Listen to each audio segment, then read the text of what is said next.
Hello बच्चों, आइए इस प्रश्न को पढ़ते हैं।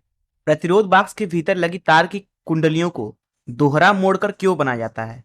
आइए इस प्रश्न की मुख्य अवधारणा की चर्चा करें। मुख्य अवधारणा। मान लीजिए हमारे पास में एक कुंडली है जो कि एक प्रेरक है, कुछ इस तरीके से। अब जिस तरीके से कोई एक मान लीजिए वलय है, उसमें अगर आप धारा प्रवाहित करते हैं तो उसमें चुंबकीय क्षेत्र उत्पन्न होता है। यहाँ पे मान लीजिए कुछ इस तरीके से। उसी तरीके से यहाँ पे बहुत सारी आपको लपेटें दिख रही हैं। हर एक लपेट जो है उसको आप बोल सकते हो एक वलय। इसकी वजह से यहाँ पे बहुत सारा चुंबकीय क्षेत्र उत्पन्न हो जाएगा अगर अगर यहाँ पे धारा प्रवाहित करते हैं। मान लीजिए यहाँ पे धारा आप प्रवाहित करते हैं आई, कुछ इस तरीके से, तो इस पूरे प्रेरक के अंदर चुंबकीय क्षेत्र क्षेत्र आ जाएगा। मान लीजिए इस तरीके से चुंबकीय क्षेत्र आ जाता है, इस तरीके से। तो जो ये चुंबकीय क्षेत्र है इसकी कुछ ऊर्जा होती है। ऊर्जा घनत्व अगर लिखना चाहें तो ऊर्जा घनत्व को सिग्मा से दर्शा देते हैं, तो ये हो जाएगा बी का वर्ग भागे 2 म्यू नॉट। और ये जो ऊर्जा आया है ये कहाँ से आया है? ये दरअसल धारा से ही तो आया है। तो यहाँ लिख देते हैं ये ऊर्जा आई से आया है, आई से आया है। अब अगर धारा अभी के लिए मान लीजिए आई प्रवाहित हो रहा है और प्रेरक का जो प्रेरकत्व गुणांक है, स्वप्रेरकत्व गुणांक, वो मान लीजिए एल है, तो यहाँ लिखेंगे जो इसमें ऊर्जा होगी उसका मान ई बराबर 1/2 एल आई का वर्ग। अर्थात इस धारा आई की वजह से इस धारा की जो ऊर्जा है वो थोड़ी सी ऊर्जा यहाँ पे चुंबकीय क्षेत्र में परिवर्तित हो गई। और धारा जैसे ही आप यहाँ पे घटाने की कोशिश करेंगे तो यही ऊर्जा का इस्तेमाल करके प्रेरक चाहेगा कि धारा खत्म ना हो। अगर हम नहीं चाहते कि ये ऊर्जा जो है वो धारा से आए, अर्थात जो भी हम ऊर्जा लगा के इस धारा को प्रवाहित कर रहे हैं इसके अंदर, हम नहीं चाहते कि ये चुंबकीय क्षेत्र में परिवर्तित हो, तो इसलिए हमें ऐसा करना पड़ेगा। मान लीजिए एक प्रेरक लिया कुछ इस तरीके से, और फिर हम क्या करते हैं, इसको यहाँ से ऐसे तार न ले जाएं, बल्कि इसी को हम यहाँ से वापस ले जाएं, इस तरीके से दोहरा दें, इस तरीके से, कुछ इस तरीके से हम उसको दोहरा रहे हैं, कुछ इस तरीके से। और फिर इसको इधर से खींच लिया। हमने किया क्या, हम जब यहाँ से धारा भेजेंगे आई तो यहाँ से बाहर आएगा धारा आई। अब जाने वाली कुंडली जो है, अर्थात ये नीली वाली जो है, अगर वो चुंबकीय क्षेत्र को इस दिशा में बनाएगा प्रेरक के अंदर, तो जो ये आने वाली है तार, उसमें चुंबकीय क्षेत्र जो है इसके विपरीत दिशा में उत्पन्न होगा और ये दोनों ही कट के गायब हो जाएंगे। इस दशा में यहाँ पे कोई चुंबकीय क्षेत्र उत्पन्न नहीं होगा। और अब जो ये युक्ति है इसमें कोई भी ऊर्जा भी संचित नहीं है।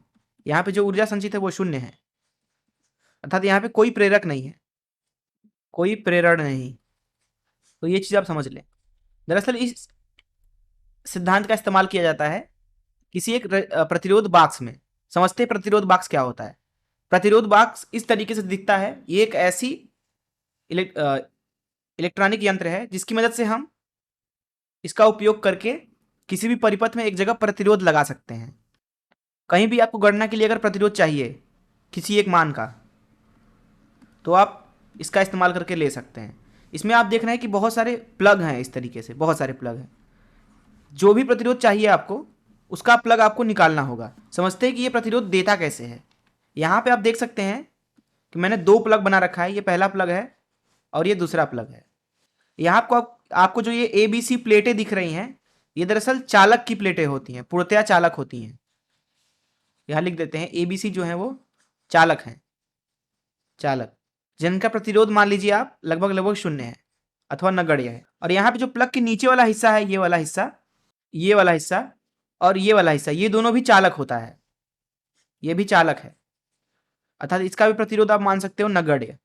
और यहाँ पे जो तारे हैं जो अंदर देख रहे हैं आप, इस तरीके से लपेटी गई हैं, ये बिल्कुल उसी तरीके से हैं जिस तरीके से हमने अभी देखा। यहाँ पे बिल्कुल इस तरीके से, अर्थात एक बार गई है और दूसरी बार उसको दोहरा दिया गया है। ऐसा इसलिए किया गया है कि जो हम उसको ऊर्जा दे रहे हैं वो चुंबकीय क्षेत्र में ना परिवर्तित हो जाए, क्षय ना हो जाए, ऊर्जा का उष्मा ना उत्पन्न हो जाए। प्रेरण से बचने के लिए ऐसा करते हैं। देखिए जैसे ही इन प्लगों को हम अंदर डाले रहते हैं तब तक तो ये वाला भी चालक है हिस्सा और इधर ABC वाला भी चालक है, तो धारा इधर से प्रवाहित होकर चली जाएगी, इधर तो आएगी नहीं। जैसे मान लीजिए इस प्लग के ऊपर लिखा हुआ है मान लीजिए 500 ओम और इस वाले प्लग के ऊपर लिखा हुआ है 1000 ओम। तो ये 500 ओम का मतलब क्या है? इस 500 ओम का मतलब है कि जो यहाँ पे ये वाला तार है इसका प्रतिरोध 500 ओम है।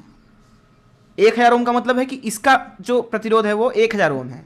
अब मान लीजिए किसी भी परिपथ में आपको 500 ओम चाहिए, आप क्या करोगे, ये जो पहला वाला प्लग है इसको उठा दो ऊपर, तो जो यहाँ ए और बी का संपर्क बना हुआ था जिसमें से धारा प्रवाहित हो रहा था, अब वो प्रवाहित होना बंद हो जाएगा।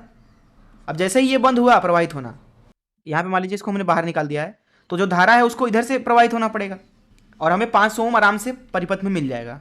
और यहाँ पे ऊर्जा का क्षय ना हो, उष्मा ना उत्पन्न हो, प्रेरण वगैरह ना हो, चुंबकीय क्षेत्र वगैरह ना उत्पन्न हो, इसलिए जरूरी है कि हम इनको दोहरा दें।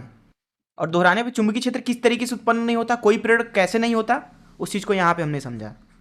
तो अगर इस मुख्य उदाहरण से इस प्रश्न को हल करें तो पूछा जा रहा था प्रश्न में कि प्रतिरोध बॉक्स के भीतर लगी तार की कुंडलियों को दोहरा मोड़ करके क्यों बनाया जाता है। तो पहला तो फायदा यह है कि जो तार है वो छोटे में ही हो जाएगा, उसका आयतन हम घटा सकते हैं मोड़ मार के, अर्थात ज़्यादा से ज़्यादा प्रतिरोध हम कम क्षेत्रफल में ही रख सकते हैं तार की मदद से, क्योंकि ये तारे ही हैं जिनके अंदर प्रतिरोध होता है। और इनको मोड़ने से फायदा ये होता है कि यहाँ पे प्रेरण नहीं होता, ऊर्जा का क्षय नहीं होता है। मैं आशा करता हूँ कि आपको इस प्रश्न का हल जरूर समझ में आया होगा। धन्यवाद।